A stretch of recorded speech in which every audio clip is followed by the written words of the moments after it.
Punta Gorda resident who has been living in Belize for over a year was viciously stabbed to death by her ex-common law husband at Boulevard Plaza. The discomfort of an apparently strained relationship between a husband and wife has ended in tragedy.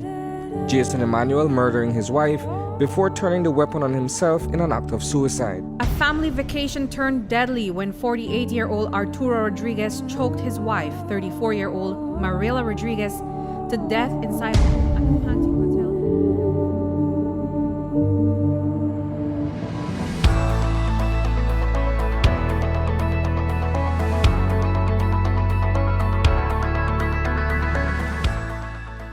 Good evening, and welcome to the first episode of The Conversation for Season 2. I'm your host, Robin Vernon. There are so many changes happening around us, changes that are impacting everyone on some level, whether it's financially, emotionally, psychologically, or physically. We feel compelled to delve into these issues, dissect them, identify problems, and seek solutions. We believe that through inclusive, sustained discourse, we can learn more, understand each other better, even inspire each other. And so we're offering this platform to have the conversation. We're kicking off this first episode dealing with a topic that has disproportionately affected women in our society: domestic violence. Me and you, from 16 days to 365, end violence against women now. That's the theme for this year's 16 Days of Activism Against Gender-Based Violence. It's a bold statement, and if we're going to seriously address this issue, we will need everyone to get on board.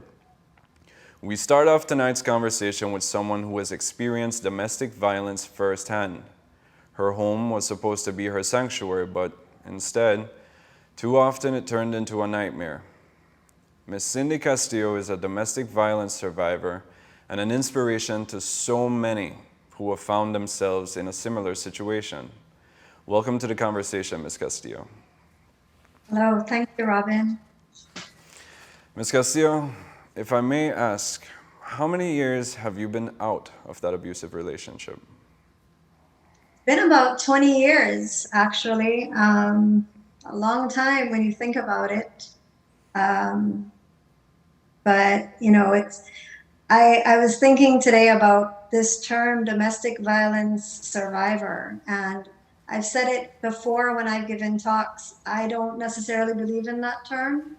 I don't think any of us that get out of those relationships survive. We emerge because the person we were when we were in it, before we were in it, that person does not emerge out of that. Somebody brand new comes out. And so I emerged 20 years ago.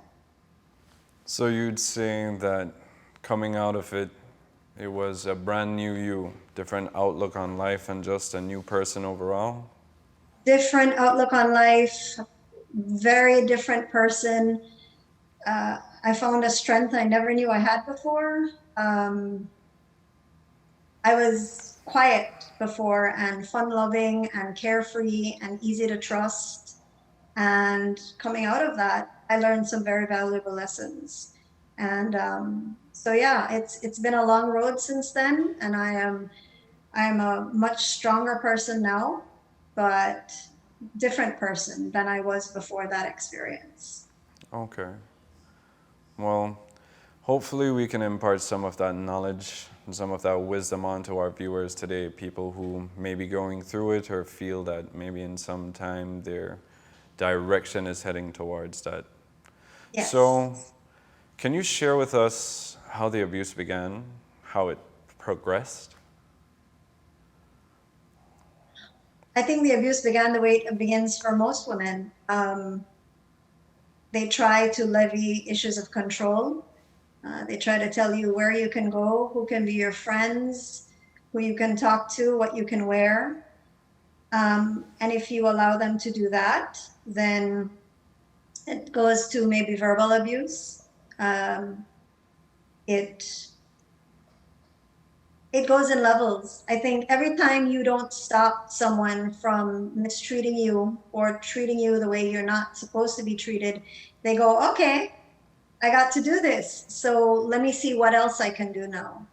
And so it really did progress, just starting from control over little things and then control over bigger things. Then it went verbal. And when I didn't stop the verbal, the shouting, the cussing out, the name calling, and one day they got brave enough and they hit me. And then it goes from there. Once somebody hits you and you don't stop them, you've given them all the power they needed. And it's hard to come back from that. Well, first of all, I just want to say that I'm sorry to hear that you even had to go through this to begin with.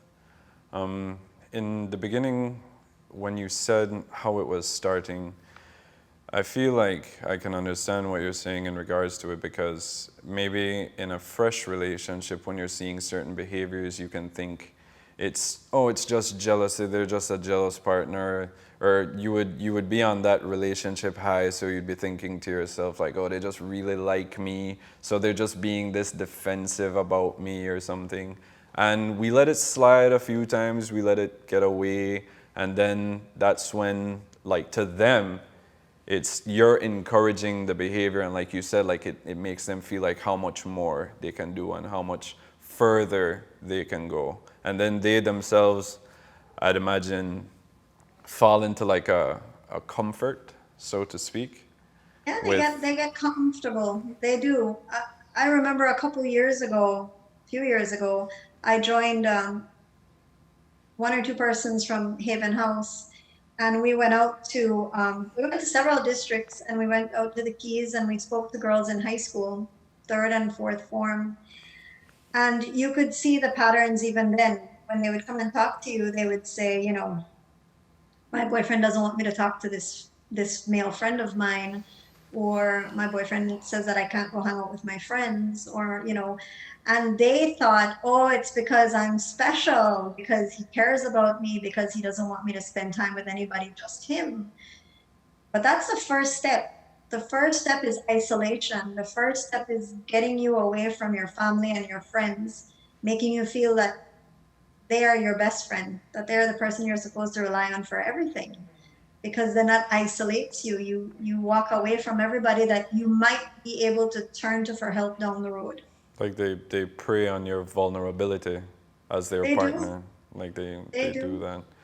And if I may ask, I may be saying that a lot because it's a sensitive subject, one that I truly understand, but I just wanted to ask, the first time, I'd imagine it may have caught you off guard, and it surprised you. You witnessed certain patterns, but that after that first time, like, was there a fear? Was there a feeling of tension within you when you saw certain situations or certain patterns leading into what may be the next instance? And if there was, maybe you can just shed a little light on how that felt.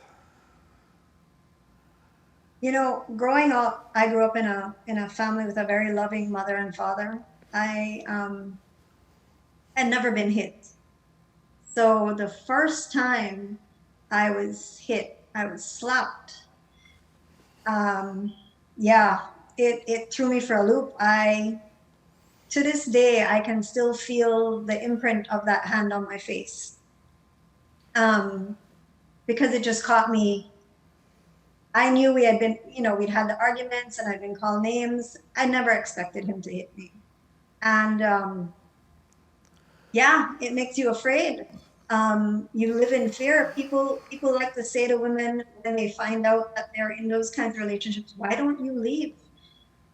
If you've never been in a relationship like that, you have no idea how strong the fear inside a woman is. And I've said this before. There's fear when you hear the car pull up outside. There's fear when you hear the steps coming through the door. There is fear when they're not home at a little bit after work, and you know it's because they've gone out to have some drinks with their friends, and you know that the liquor will make them confident when they come home. So you never know what personality you're gonna get. At least in my case, one day there was, sweetness and sweet words and hi baby and all of those things, and then the next day something happened. Somebody got them upset, pissed them off a little bit, and they came home a different person. And so you never know. You're always walking on pins and needles, and you're always wondering if the food came out right, if what you're wearing is okay. You don't say hello to anybody on the street when they're walking with you, because if the guy says hello back or smiles with you, are you going to get accused of doing something? There's fear in everything after that first time, because the person that you thought they were is no longer there. You're now dealing with somebody that you don't know how to deal with. You didn't think that the man you loved would ever hurt you like that. And so yeah, it's a whole lot of fear in so many different tiers and at so many different levels that if you've never been in it, you don't understand it. You say why you stay, but it's so much more complex than that. So, an important note you feel for the viewers or for anyone that you would talk to about this kind of stuff, you would say that the fear isn't just limited to the instance that it occurs. The fear trickles into different things about your day or just you being you outside, or even Fear external rules your life. forces outside of yourself. It rules your life. I would not dare say hello to a man walking down the street, even if I went to high school with him or primary school. I would make sure that my eyes were somewhere else. I wouldn't say hello. I became even more of a hermit than I did in the beginning. I mean, none of my family was here. Most of my friends had gone away to college. I had people that I worked with, but I didn't really have friends because I didn't want them to know or to see. So the fear becomes a part of who you are. And it isolates you. The fear drives you into this little cave inside yourself. And you figure, and then too, it depends, I guess, on the person, but in my case, I didn't want anybody else to get hurt.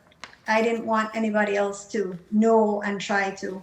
I had one friend who figured something was wrong and tried to ask the person about it. And, I got told if that person asked me that question again.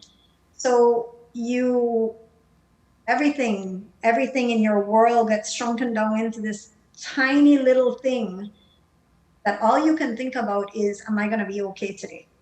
Am I going to be safe today? So you had people around you at some point that took notice to what was going on and they tried to talk to you about it? One person who didn't live here anymore. One person who didn't live here anymore, but when she came back, she realized that I was not the same person. She realized that I was not the outgoing, fun-loving person she'd always known. And we'd known each other since we were 10. One person. And then if anybody else knew or saw, they didn't say anything. The thing in Belize, and I guess maybe in other parts of the world, but we're talking about here, the thing in Belize is people don't like to get involved. It's none of my business. I don't want to get involved. I don't want nothing. I don't want nobody say, I say. But that can't be how we live, because this is why women, this happens to both genders, but predominantly women for us. And this is why these women are dying. This is why men feel that they have the right to take a woman's life, because they feel like nobody cares. Nobody's going to stop them. Yeah. And I look at these things in the news, and I look at my daughters who are 21 and 16, and I always tell people, man, I will go to jail if somebody lays their hands on my daughter. I don't know how anyone, especially a family member, can say, I think, but I'm not sure and I'm not getting involved. How do you not ask somebody, is everything okay? Yeah. I see. I don't get that.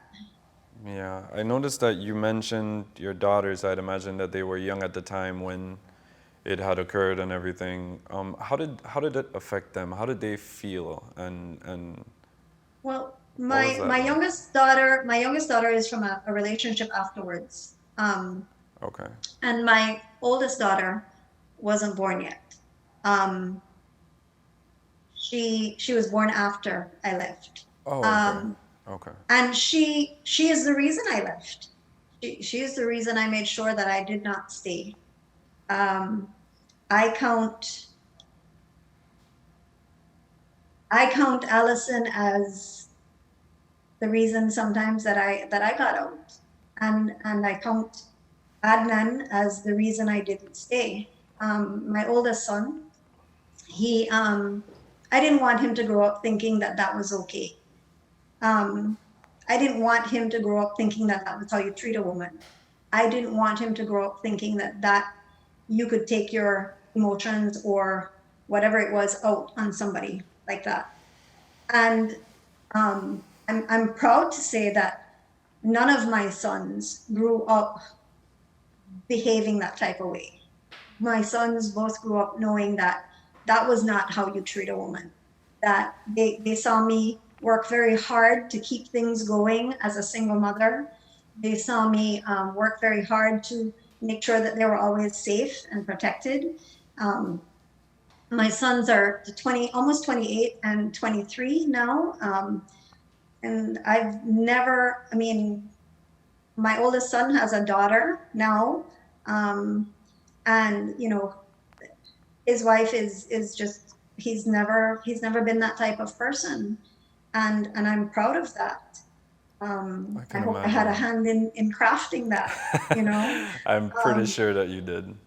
Yeah. So my children are my driving force. I mean, my girls, my experience made me make sure that I teach my girls that they must be independent, that they must be strong. They're never going to allow anyone to demean them, to treat them as less than they are, and to let them know that they need to make sure that they can take care of themselves. And you know, abuse happens in all forms. And today somebody reminded me that it's not just mental or emotional or physical or sexual, it's also financial.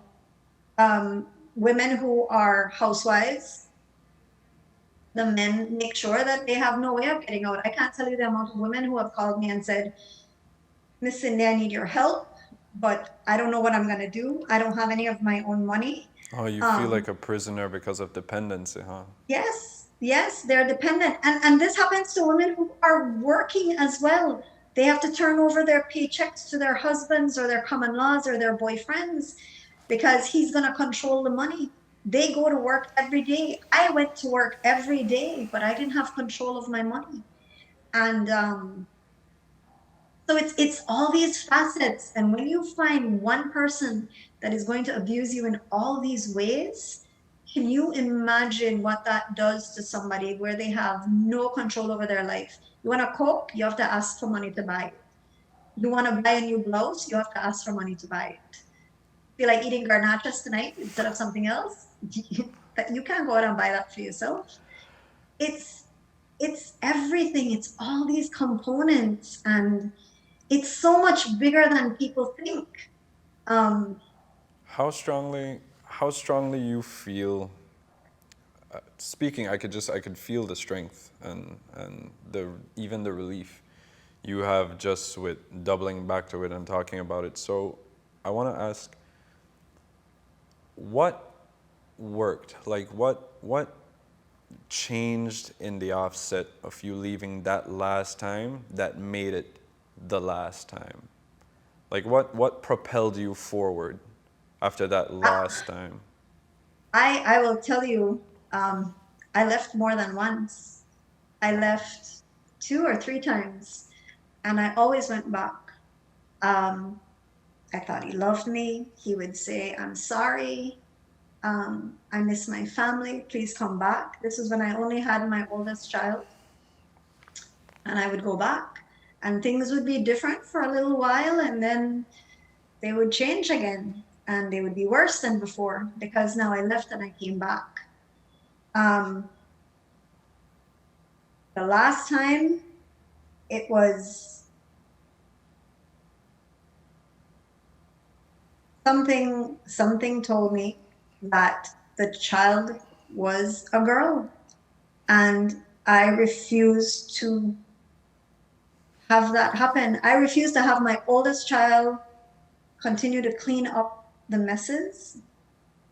And I refused to have my youngest child, my baby, who wasn't even born yet, live that kind of life. And they have been the driving force behind everything I do since. They have been, it's why I refuse to allow myself, if I get into and I've got into relationships since then. I've had 2 other children and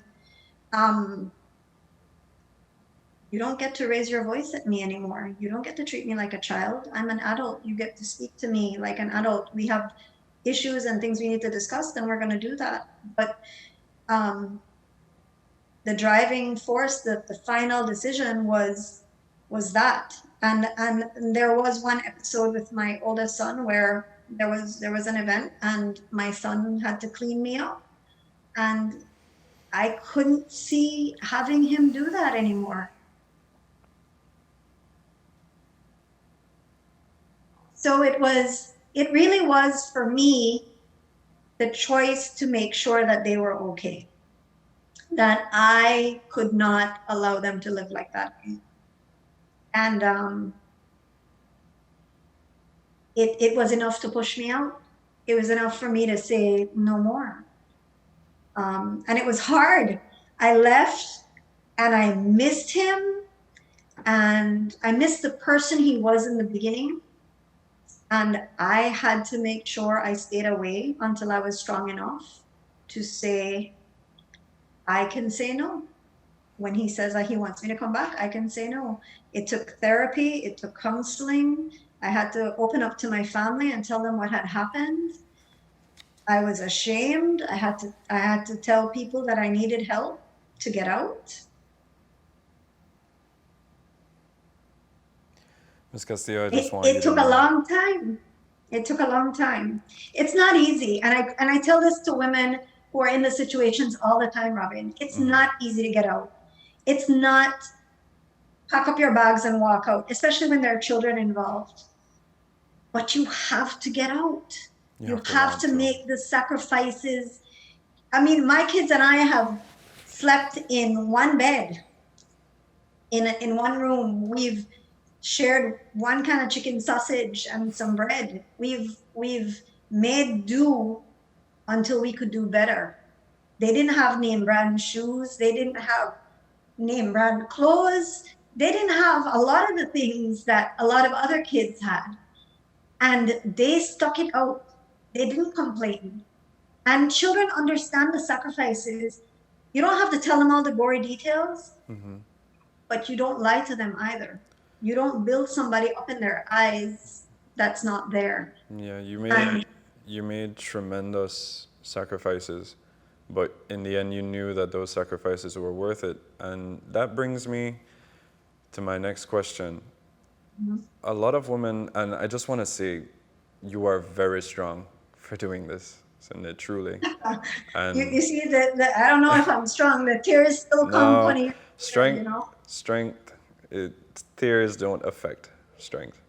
But the sacrifices that you made and the 20 years of new life that you emerged into with your kids and how vastly different it is now. A lot of women are fearful for leaving because they don't know what kind of life awaits them if they leave this relationship. So as much as they have the fear of the relationship, they also have the fear of the unknown, of what they would be left with. And typical mindset would be that you stick with what you know, however sad that is to say.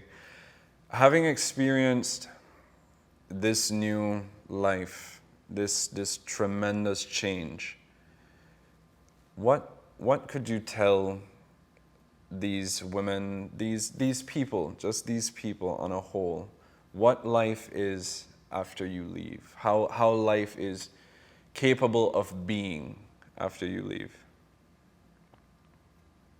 It takes a long time. It takes you being willing to talk to people to get the help you need. Counseling is a must. Therapy is a must. But there is life afterwards. I've done all kinds of work. I've worked as a waitress. I've worked as a hostess in a restaurant. I've sold armbands at a nightclub. Anything to do an honest day's work. I haven't always done things that were easy for me to do, but I did them. And I am well known now to work in the world of HR. I'm one of the people, a lot of people call human resources. It's made me stronger as a human resource manager because I understand some of the things that are happening in their lives. I walk on beaches now and take my children on trips, road trips. We do things, we have game nights, we cook and sit around a table and laugh till we can't do anything more. And that's what family And is. we would never have been able to do that if I had stayed.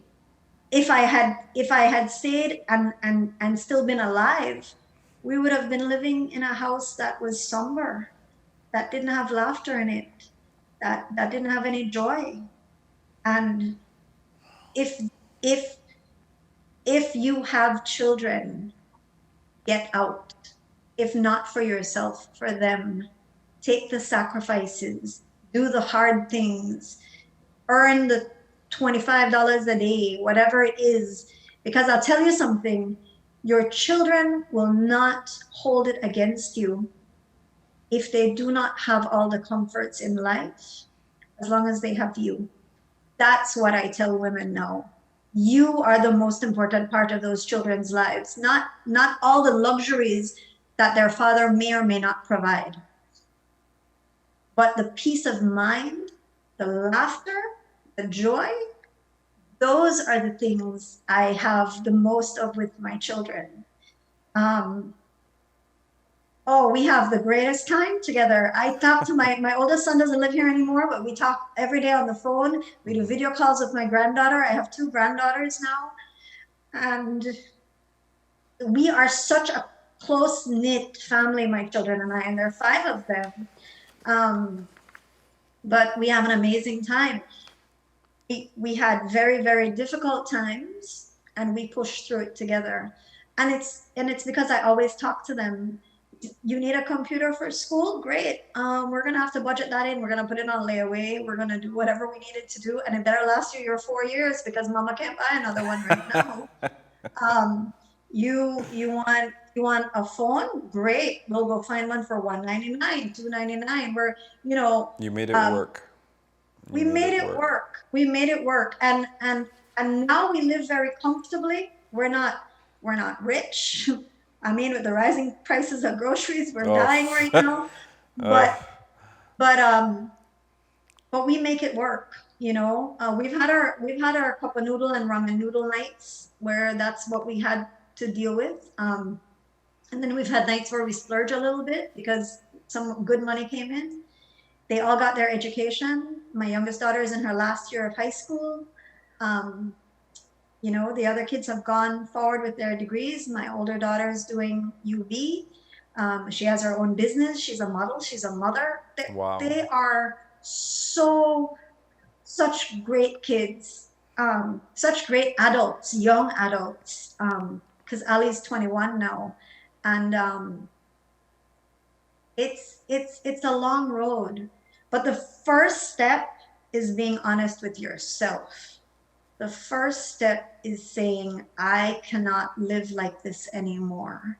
That's and important. It's finding someone to trust, someone to ask for help. And I've said this in every other talk I've given, and I'll say it again. Anytime I give a talk, the people I have a talk with know my number. Call and ask them for my number. I help. I am the voice when I have to be the voice. I fight with people when I have to fight with people for you. I have been on calls when police are called to a house. I'll show up and help you. You want me to help you pack your clothes and get you out? I'll figure out how to do it. You want a job? I work in HR. I'll find somewhere for you to work. It might not be a glamorous job, but it'll get you through. I mean, there are so many options, but you have to be willing. As women, we have to stop being ashamed, because we have to learn that we are not the problem. It's not what you wore. It's not how you cook the food. It's not the wrong thing that you said. It's not smiling with somebody on the street. It is not you. It is something inside of the other person that requires them to feel like they must control every aspect of your life, however they need to do it. It is their problem. It is not yours. Get out. That is a tremendous amount of sincere and I'd imagine very strong advice. Miss Cindy, truly, me personally, I want to congratulate you on your kids, on your successes, not even monetary. I'm just talking with your family. I just want to congratulate you on all of that. And I truly want to thank you so much for being so strong and courageous to even come on here and talk about this with me.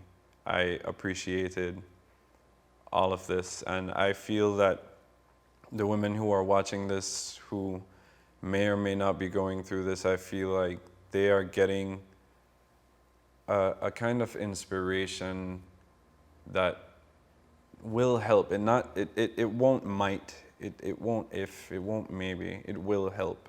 1, 2, 3, it will help. And it's a relief. It's a relief, I'd imagine, for men and women going through anything like this in their life, and it will help them. It will help them. So thank you so much.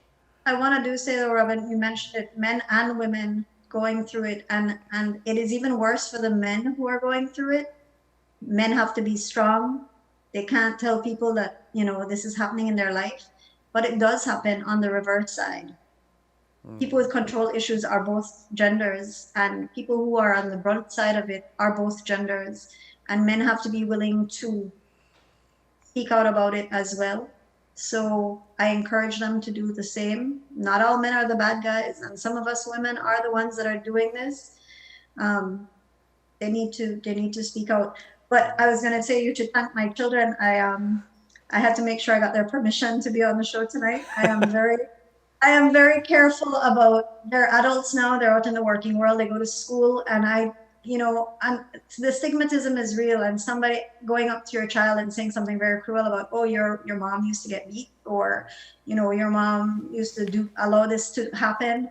Yeah. It is real, it's happened. It happened to my girls when they were in primary school. Well, now they were like, please, you don't need to ask us to do it. You'll help somebody. The support that they give is completely admirable. From kids, that's a pretty big deal. So I will thank you, children, not kids. I want to thank you young adults for letting your mom do this. Ms. Castillo, again, thank you so much.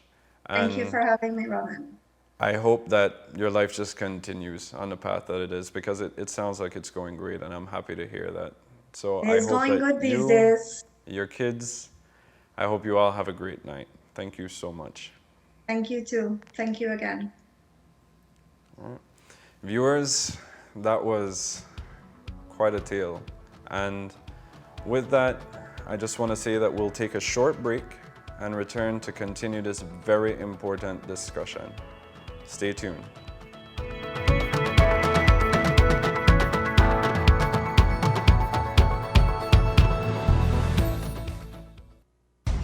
Police found Canton stabbed 44 times to the back, twice to the right shoulder, once to the right hand, once to the left hand, once to the upper back, twice to the head, 3 times to the neck, and once to the cheek.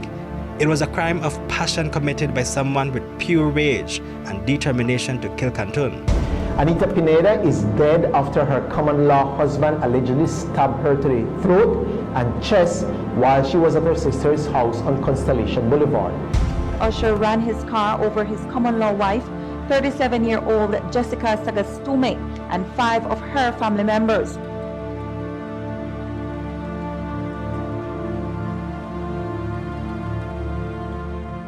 Good night, and welcome back to The Conversation. I'm your host, Robin Vernon. Now, before I introduce the next two guests, our team took to the streets to get some feedback on domestic violence. Let's take a look.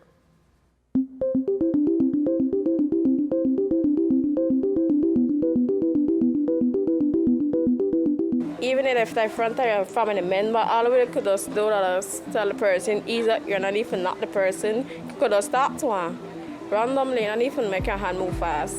I prefer distance myself. Check, I don't like it, so I rather not see it. First of all, I will try to stop it. Second of all, I will call the proper authority so that they can step in and give the relevant aid to the woman, right? I don't think that in any situation a woman should be beaten by a man specifically. It's not fair. I would definitely intervene if I can, and I would also have it reported immediately.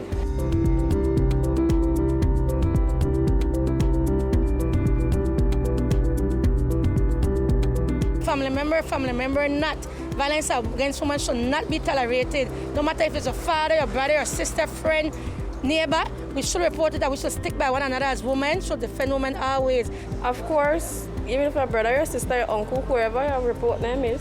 I certainly would, because I believe that abuse is something that no one should endure. There should be no instance where a man should physically try to hit or abuse a woman in any way, so I just don't feel like it's fair. And apart from that, what kind of man would even try to fight with a woman? I don't think that you're really a man, right? That's my opinion.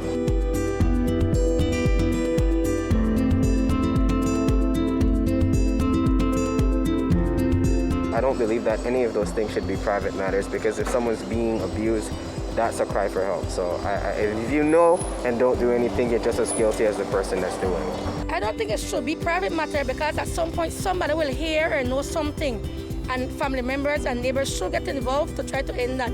No, ma'am, because if anything happened to you, nobody don't know. They are not, because many times the person that's being abused does not have the ability to get any help. And I believe as Belizeans, we need to try and stop this so it doesn't go into the next generation. Well, that's some encouraging feedback. Let me introduce our next two guests for this segment. In the studio with me is Ronald Stewart. Ronald Stewart is a retired technician from BEL who now runs his own business. But he has been a lifelong community activist and volunteer. Most recently, he has been serving as a trainer for the Engaging Men and Boys program. Welcome to the show. Well, thank you, Robin.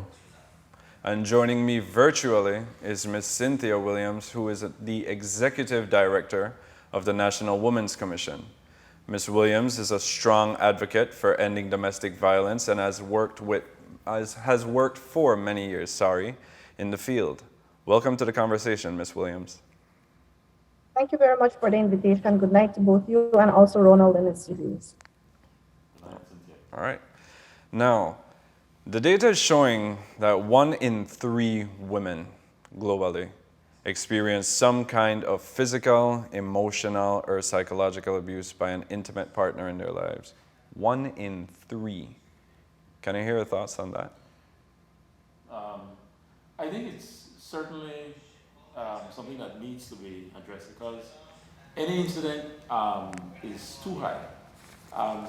If you have a single incident of abuse, it's something that, while most persons who may not directly be affected by that violence are in some way, shape, or form, because you have the direct the person who is the victim. And then there are those who are associated with them, whether it's their children, their neighbors, their co-workers, and in a lot of instances, like the previous guests shared, many times people would feel embarrassed and would not want to share what they're going through. But it is something that does affect more than the one individual or persons who are experiencing the violence directly. And we need to bring home the point not only to the abuser, but to all those concerned or who could become abusers, that when we look at the situation, it really is doing a lot of damage to the society. That is very true. I feel I want to ask, domestic violence cases oftentimes don't end too well. Sometimes they end with hospitalizations, or sometimes they get vicious, they get deadly. Ms. Williams, why do you think there is not greater outrage by society overall with regards to domestic violence, with regards to these cases? Right. Well, I think one of the things that we have to remember is that when we look at the issue of domestic violence, it is a form of gender-based violence.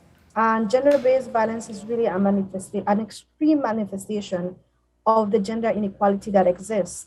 And often this is unfortunately affecting women and girls disproportionately, not saying that it doesn't affect men, but when it comes to those who are the most vulnerable in society, and often this vulnerability and this inequality is reinforced and perpetuated by just the structural patriarchy that we live in. And so that, in a way, is the underlying reason why a lot of this keeps on being happening, and for people, in a way, sometimes turning a blind eye to it.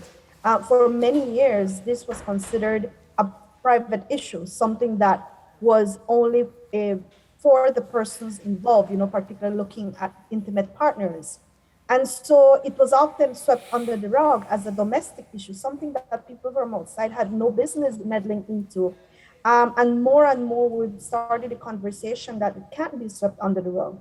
It is not only a domestic issue, much less a private issue. It is, for a long time also, it was also qualified almost as a United Nations issue, and that is not the case. Because at the end of the day, we have to recognize that whenever we keep silent and incidents of violence occurs, it affects everyone, not only those directly related to the incident, such as the couple itself, the children or family members or friends, but also society in general.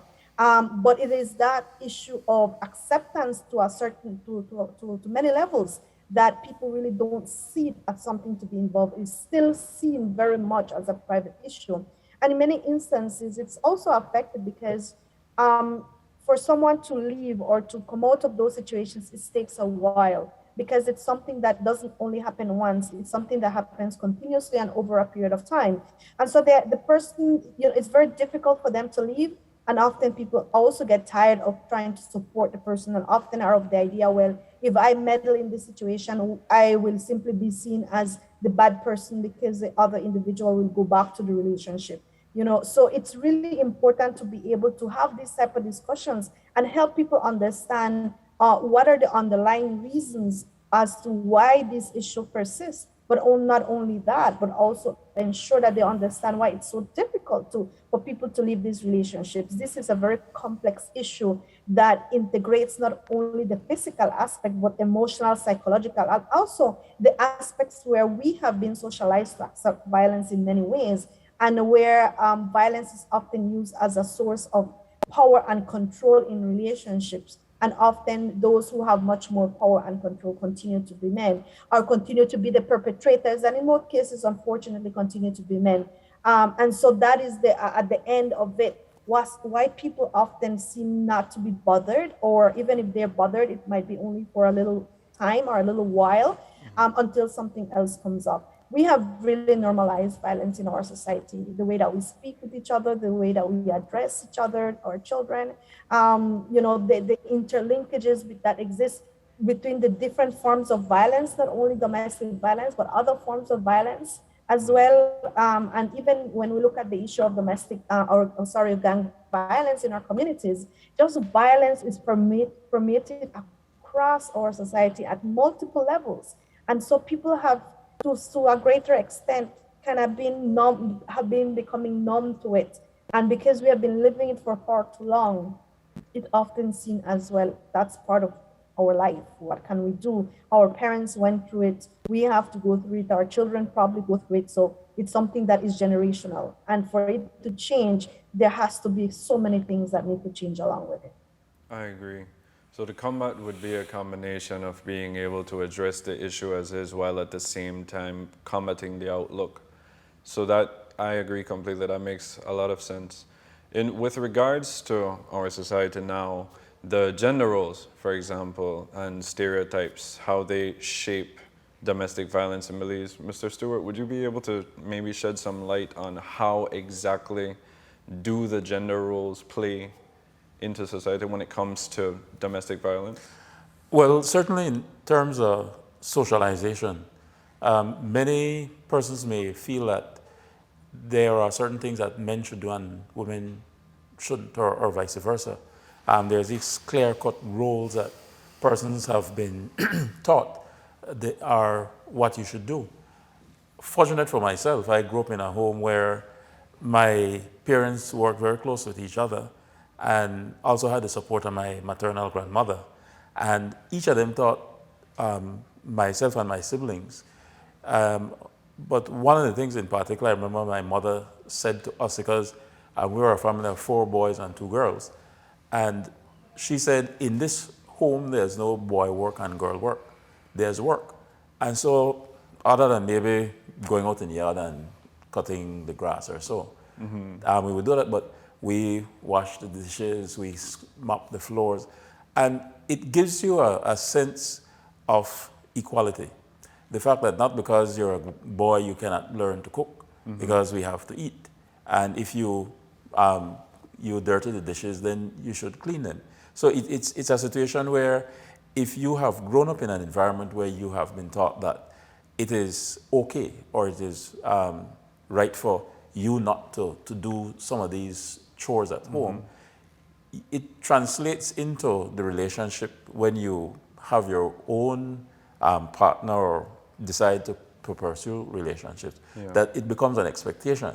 And when it doesn't happen the way you think, it could lead to domestic violence. And so it's important for families, for parents to teach their sons in particular, but all their children in general, that it is not right for you to be disrespectful in any form, not even to play. Like you're playing, like you're hitting a person or so. And to challenge it when you see it or when you experience it, so that you call persons out so that they recognize that, listen, this is not right. Even if you may have been socialized to think that it is okay. Some people say, if you don't love me, if he doesn't beat me, he doesn't love me, or vice versa. I've never heard a more toxic statement. Yeah, to be totally and the fact of the matter is that while there are less men who report being victims, there are incidents as well, and we cannot overlook that. But it's something that we need to, as a society, ensure that we tackle it. And with that, how do we do that? For the parents who may be watching, for the people who will be parents, or for the people who are children and have parents but want to be able to bridge the gap between what it is, like this misconception or this misunderstanding in the household, how do we start? First and foremost, the parents have to set the example. You have to live what we need to. You cannot give what you do not have. So if parents have had a different socialization and they think, oh, the boys are not supposed to do the work, or the girls, then that's the beginning of the situation, the trend that could likely follow into that situation. So it's important for parents to sit down and have conversations with their children. I think in a lot of instances, adults rarely show disrespect to their children for not having conversations as a family. Do as I say. What happens when that child becomes an adult? There might be resentment, and they would say, oh, you're ungrateful, and so many myriad of things that could emanate from those sorts of environments. And so it's important for us to recognize that through the stages of our children's life, it's important for us to change along the way as we go. I have a young adult son, and one of the things, the conversation we had just over this weekend, he lives away, and I was visiting with him and the rest of the family, including my wife. The fact that, I said to him, I said, over the years, as you grew older, I changed the way in which we interacted, in that there are certain things that maybe you have a different view on, but that doesn't mean that because those views are different that I am right and you're wrong. And we discussed that. You as the parent took these steps. Yes. And it's important that the parents should want to take these steps. Yeah. Because as you said, it starts with the parents. Yeah, because our children don't come with manuals, and we are the ones who need to equip ourselves with the skills and the wherewithal. So where we may not have it. Stewart, actually, I just have to run a quick question Okay. while we're on this with Ms. Williams, because we're talking about a topic that I feel when we're talking about the steps for the parents to be able to do this, I feel like they need to be able to pick up on certain signs, right, for the kids. Right. So my question that I want to ask Ms. Williams, what are some of the signs or red flags you should look for that someone is being abused, or that the kids might need this bridge within the family, like this gap bridged? Right, certainly. We have, one of the things that we always have to be, like what Ronald said, is having these conversations with our children, just basically with everyone. I think as a people, sometimes it's very difficult for us to really communicate in a very positive and healthy way, because these things are not really taught. And so in terms of what are some of the things that they can look at is, someone who embarrasses you or continuously puts you down. And sometimes these type of actions starts very small. And often as a society, we joke around it. We take it as a joke. Oh, I didn't mean it.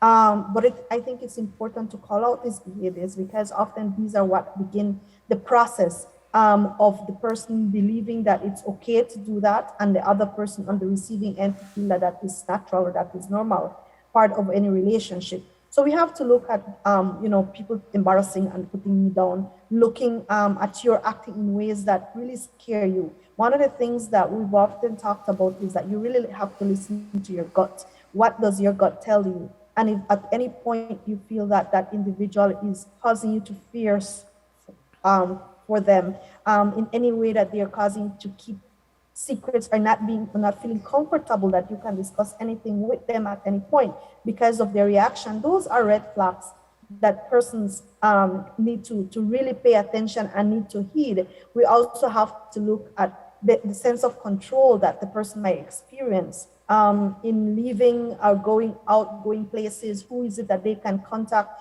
Who is it that they can talk to? Whether it's of the same sex, or whether it's not, whether it's a family member or not.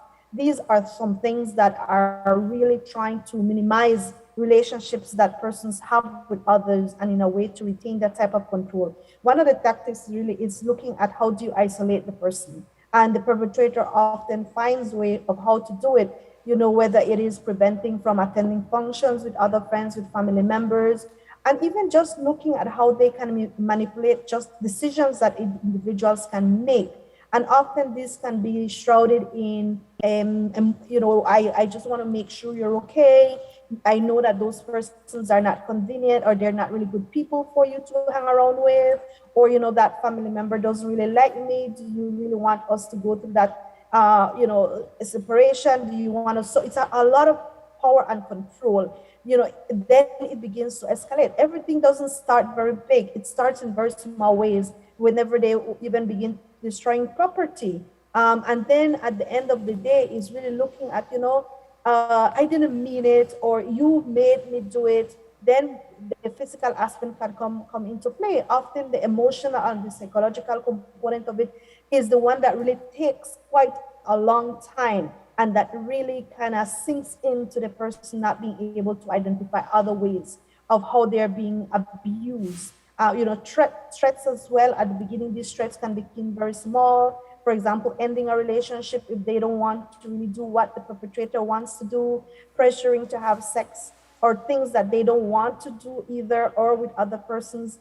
Even the issue of pressuring into to drinking alcohol or going into places that they don't want to go to. So really, I think one of the things that we have to ensure that people understand is that any sense of fear of control that extends over a period of time that cannot be addressed in a healthy manner, where we can come together and discuss and say, you know what, I do not appreciate this, what is going on, and then the person then is not able to fully explain or denies it or blames the other individual for their actions. Those are all red flags that persons have to really pay attention. And in terms of what Ronald was saying a while ago, when he looks at the educational component, we're not ready for this. I mean, I think I have adult children, and in so many ways as a parent, I still see them as my small children. So it's an entire change, a shift in attitudes that parents have to go through, and so much less is looking at the issue of violence. How do you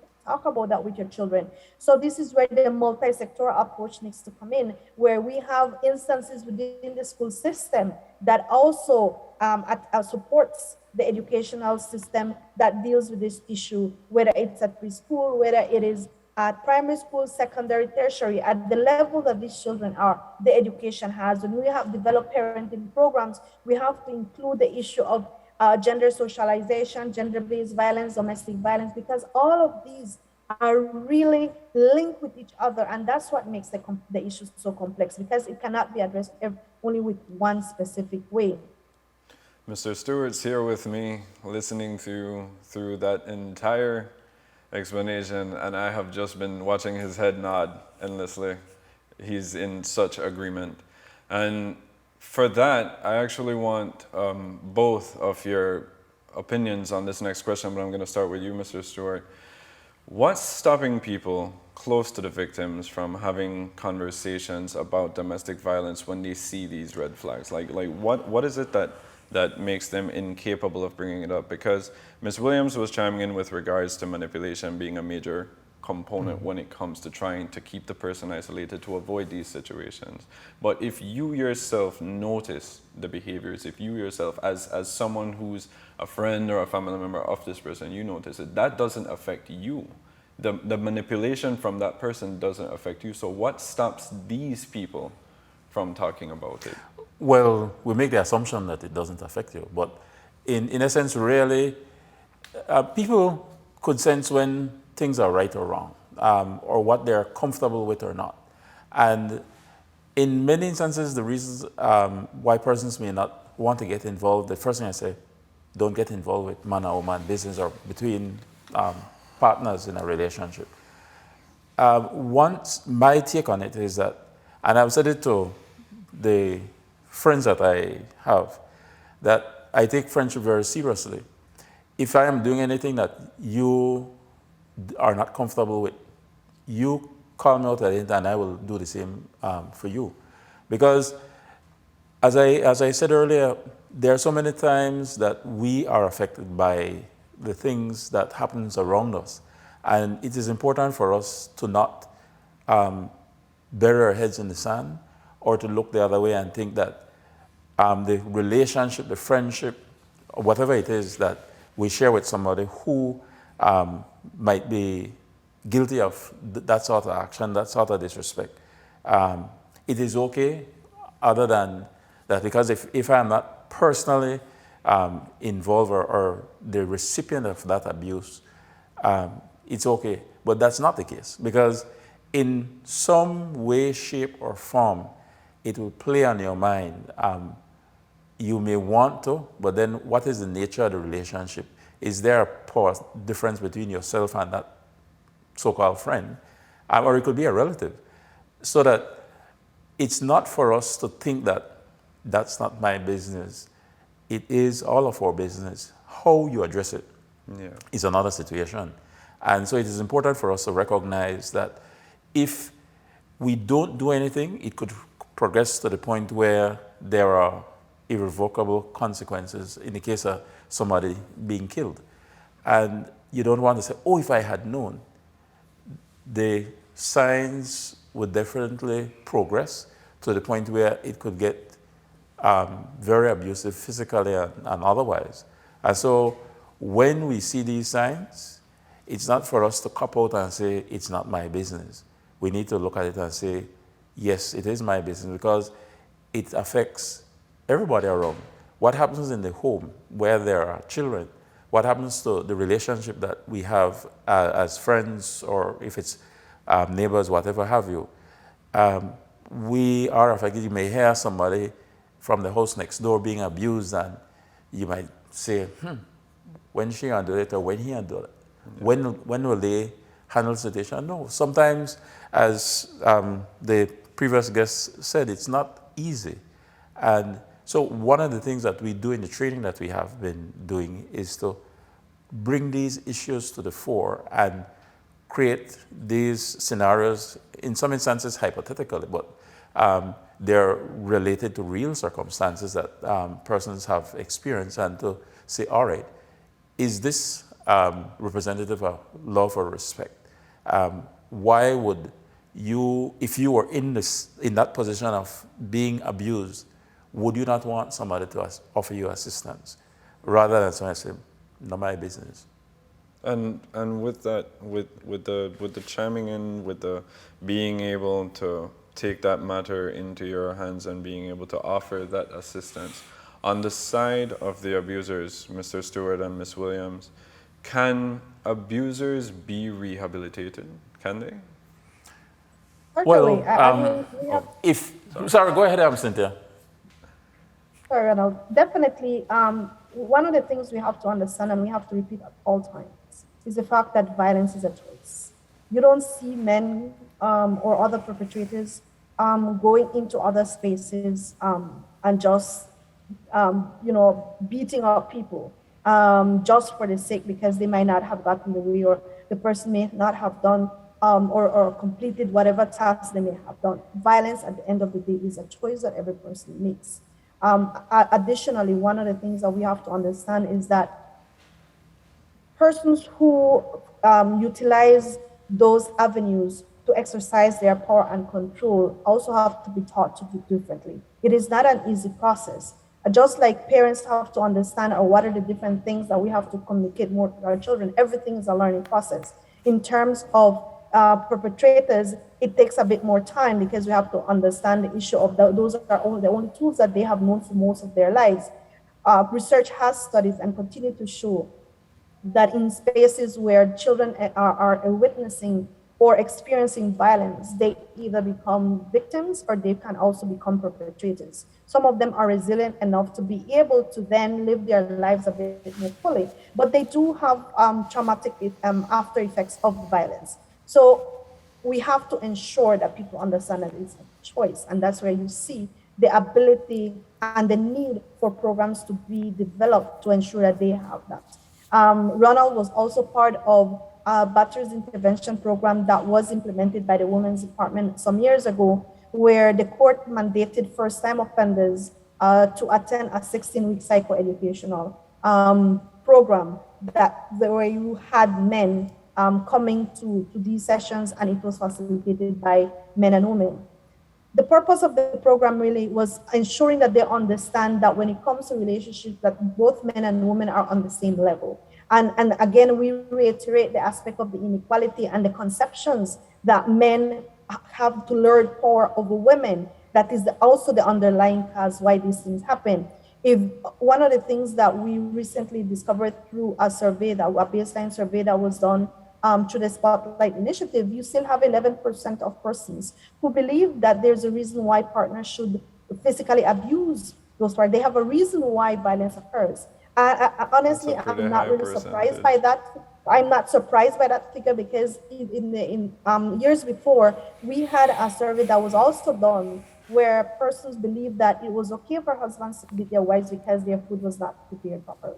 And those are things that we still are finding. In a recent conversation as early as this month, where I was talking to a man in one of the rural communities, he indicated that although we always blame men, we have to understand that some of the responsibility falls on women because then it's the way that they treat men.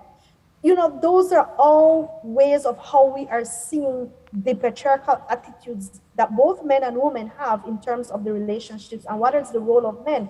And anytime anybody leaves those gender roles, as you mentioned earlier, then they have to find ways of how to ensure they put them back in those boxes. And most of the time it's done through violence.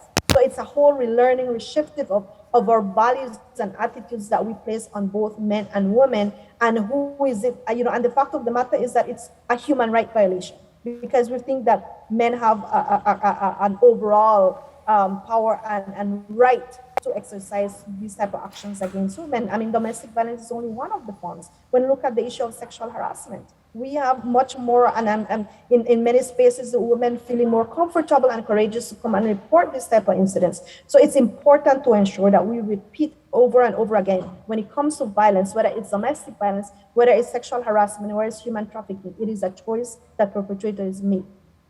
I have to say, once again, listening to your explanation, when you started to touch on the topic once again about gender roles, I noticed that she was referring to the patriarchal tendencies, but at the same time, where some people would think, and forgive me for this, but where some people would think like the ignorant belief that, oh, it's men, of course it's men's fault.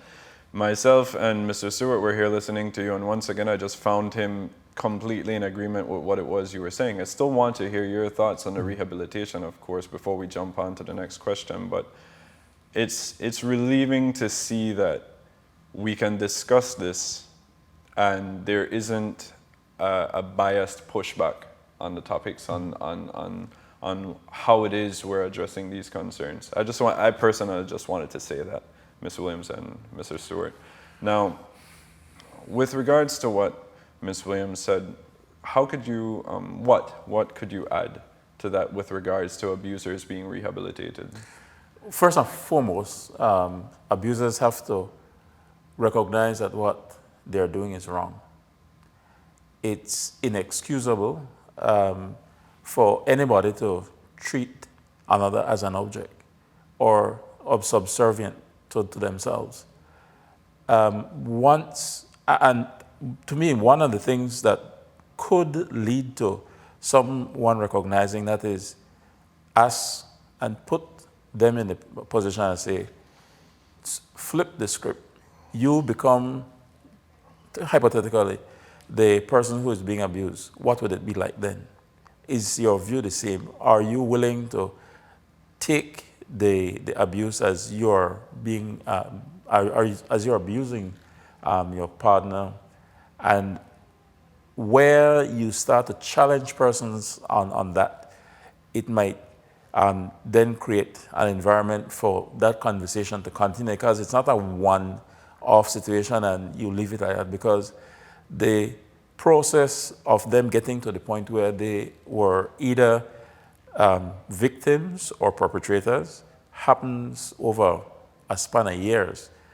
But as Cynthia mentioned, it's either you choose to learn from the negatives that you experience and decide that you're not going to go that way, or to look at the situation and admit that you're wrong. Because in a lot of instances, as Cynthia was mentioning, we live in a paternalistic society. Men are in control.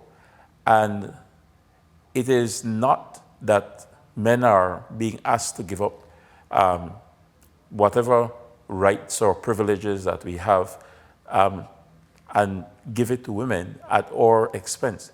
It's simply making the environment equal. Just as we have almost an equal number of women as there are men in the population, and to take away that myth that there are so much more women and so men have this right or this opportunity to have several relationships and what have you. Once you come to the understanding that everybody is worthy of respect, your partners, your children, your everybody. And so we need to make sure that wherever there is any sort of abuse or disrespect, that is challenged, it is brought to the fore and put somebody on the spot every time it happens, till they will come to the understanding that, listen, I'm doing this not for my benefit or your benefit, but for everybody, whether they're near or at some distance. Because you do have what you could refer to as collateral damage. When persons experience this as a observer, Okay. what happens to that relationship with you and those other persons? How are they impacted by it? What will be the outcome down the road? Does it cause some sort of trauma, which it would, and to what extent? And how do those onlookers internalize that experience or those experiences, and how will they live through it, or will they see it as normal and think that this is something that I could carry into my relationship because this is what I saw when I was growing up? So in so many instances, it is something that has to be dealt with and not shunned away from, because even persons in positions of authority who may be guilty, you have to call it out, because you cannot bring about change when you yourself might not be practicing what is being preached. I agree. Thank you so much for that, Mr. Sewell. And thank you too, Ms. Williams, for both of your inputs on that topic. For our next discussion, we are in the period of 16 days of activism to raise awareness and end violence against women. What can an individual citizen do to help with this scourge? How can people get involved? I'll throw that one up there and I'll leave that for any of you both to answer. You could go ahead first, Cynthia. Thank you, Ronald.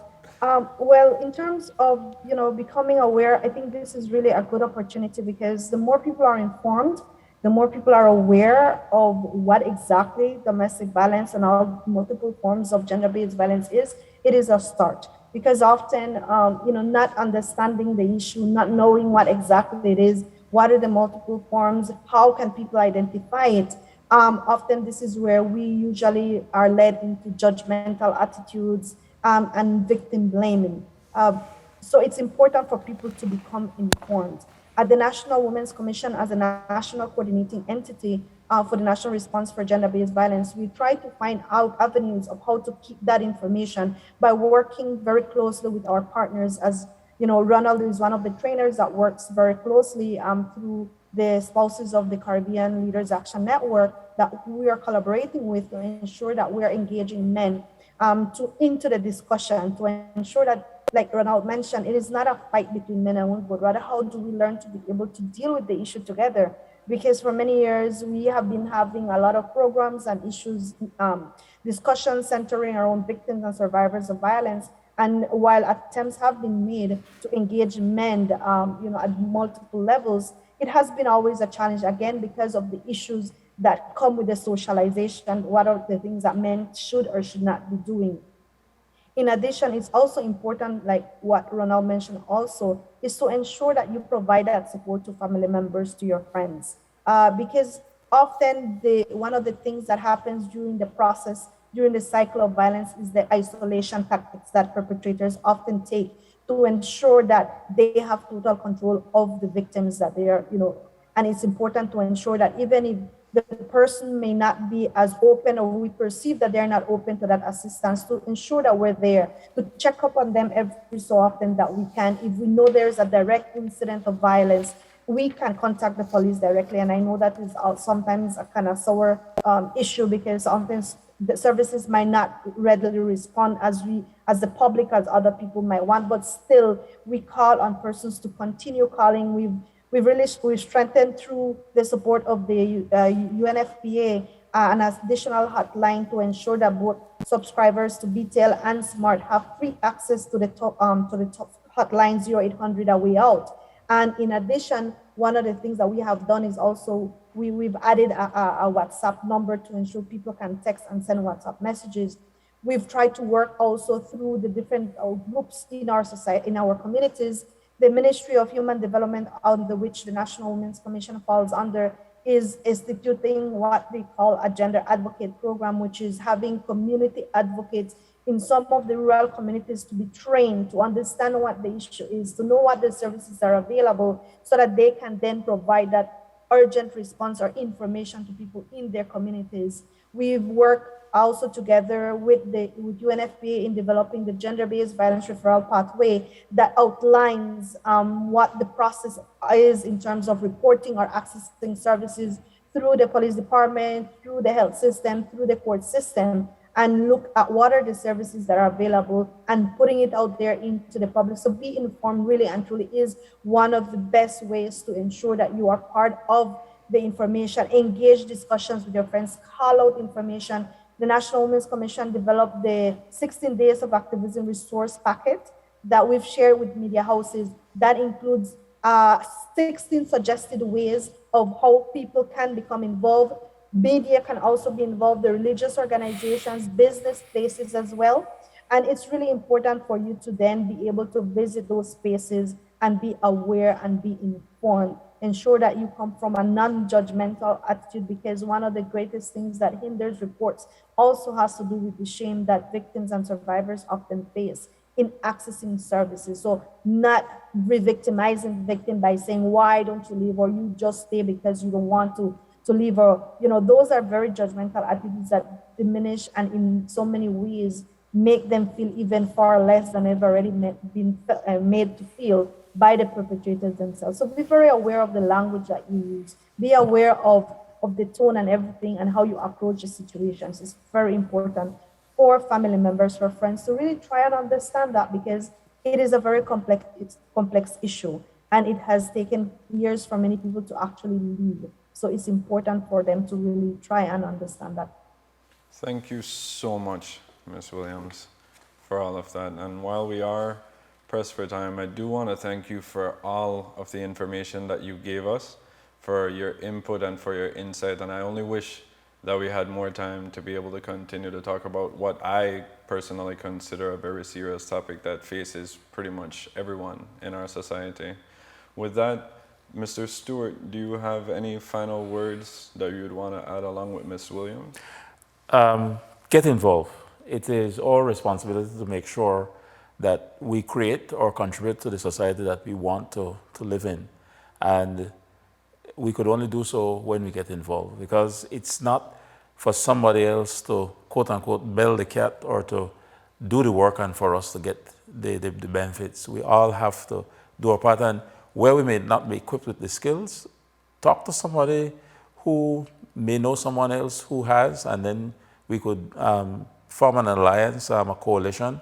And that's what the work that we're doing through the National Women's Commission and SCLAN is to get more persons who want to become involved in this work, who may not have known that we have been doing this we've done the trainings since last year. I've had the benefit of getting initial training since 2009. And so I've been collaborating with Cynthia for all these years. And this next program is focusing it in another direction, where we're not looking at perpetrators, but simply the general public, men and boys, to stem the potential violence that could occur, and for them to learn and recognize that as human beings, whether we're men or women or whatever we identify as in terms of gender, is for us to look and respect each other and make the community in which we live to be the best it can be. And for that to happen, we all have to be involved with the work. Think of it as a spaceship mentality. If something goes wrong with this spaceship, everybody will be lost. There's no one person. Right. No one will jump out on a parachute or a lifeboat. I agree. Mr. Stewart, Ms. Williams, again, thank you so much for all your insights. It was a pleasure to have you both on the show and to be able to myself also be educated on what more could be done and what more we should as people just open our minds to with regards to this topic. Don't shut yourself off. Don't let gender roles or anything like that play any major roles when it comes to being able to help or offer assistance in any regard. Thank you, and I hope that even outside of this I could be able to talk to you two some more and just gather any additional information, because I feel like it's something that would help. It truly would help. With that, we will be going on our last break for the night before we wrap up, but stay tuned.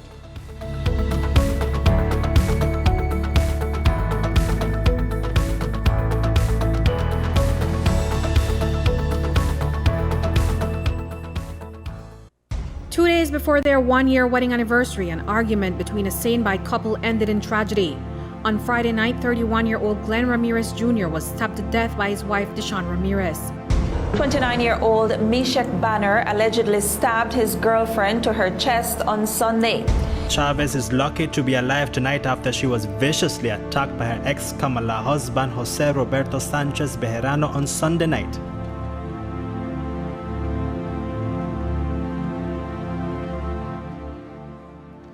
Welcome back to the final segment of the conversation for tonight. As we heard, domestic violence comes in many forms: physical, sexual, emotional, psychological, and even economical. As our first guest explained, it may start off with small things like a raised voice, name calling, and then a push, and then it escalates into a regular dose of physical and other abuses.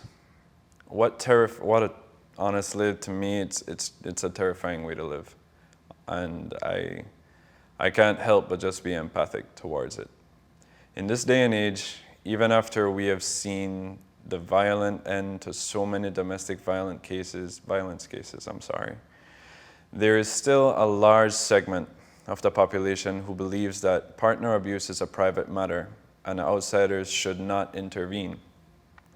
This usually stems from the fact that victims are often in a vicious cycle where they leave the abuser but keep returning. And the concerned family member or friend is then viewed as the interfering enemy. All I can say is don't give up on your friend or loved one. There are complex reasons why the victim remains in an abusive relationship. And when she is isolated, the abuser has her right where he wants her. With that, our time is up for tonight. Remember to join us on Tuesdays at 7 p.m. for new episodes of The Conversation right here on CBTV and on Colorblind's Facebook page. Good night and take care, and I hope to see you all next week.